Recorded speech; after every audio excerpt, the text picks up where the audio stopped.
Wagging the Tales, 14 fairy tales that have been shaken, twisted, or turned upside down for fun. Story adaptations by Elizabeth Massie. Illustrations by Marie LaFrance. Part 1. Once upon a time, a long, long time ago. Little Fred Hiding Hood. Once upon a long ago time, in a place far away from wherever you are at this very moment, there lived a boy named Fred. Now, Fred was a lazy kid, just about as lazy as you can get. Okay, maybe he wasn't the laziest person in the world, but he was close. His favorite thing to do was to lie in the sun-warmed grass, watch worms squiggle in and out of the soil, and eat handfuls of pistachios. His least favorite thing to do was chores.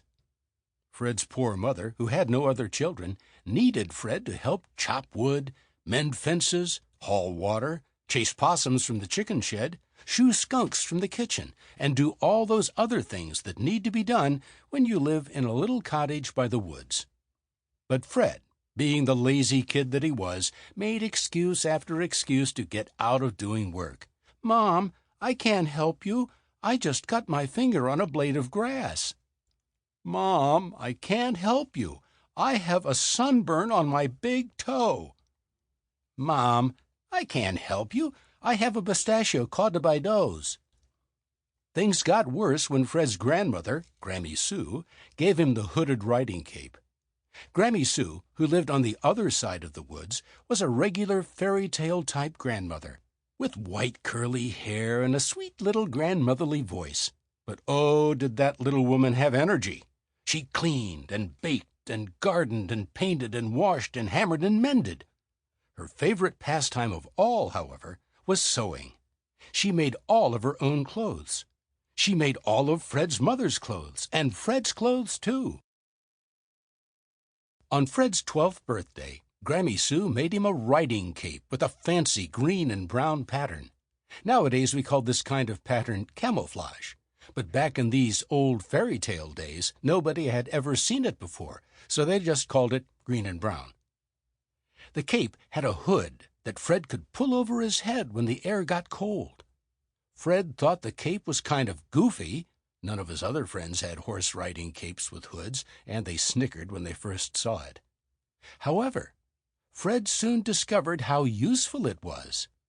When he put the cape on, he could easily hide at the edge of the woods, blending in with the trees and the vines. This was to his advantage because, when it was time to do his chores, he would run out into the trees where his mother couldn't find him. "Fred!" she would shout at the top of her lungs. "Where are you? It's time to take out the garbage." Or she would shout, "Fred! Where are you? There's a skunk in the sink." But Fred would sit very still, thinking, "Ha! My mother can't tell me from a bush or a mossy green rock." Because of this, Fred's mother started calling him Little Fred Hiding Hood. So did his friends and his grandmother. One morning, before Little Fred Hiding Hood could find his hooded cape in his laundry basket — he'd avoided doing laundry the night before — his mother snatched it out and hid it in the pantry. Fred dug through the smelly towels and socks, grumbling and fussing, until he finally gave up and called, "Mom, where is my green and brown cape?" Fred's mother called back, "Sorry, Fred, but I can't hear you." Fred went into the hallway and shouted, "Mom, where's my cape?" Fred's mother called back, "Sorry, Fred, but I still can't hear you." Fred went into the kitchen where his mother was sipping her tea. He crossed his arms and demanded, "Where is my green and brown cape?" "You mean this?" His mother pulled the cape from the pantry. "Yes, of course I mean that."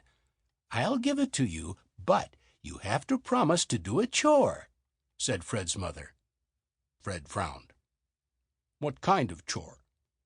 Fred's mother led Fred out to the stone spring house over the creek. She pointed to a huge wheel of cheddar cheese inside. It was as tall as Fred and nearly as smelly as his laundry basket. "You need to roll this wheel of cheese to Grammy Sue's house today," said Fred's mother. She is going to do some... Sample complete. Ready to continue?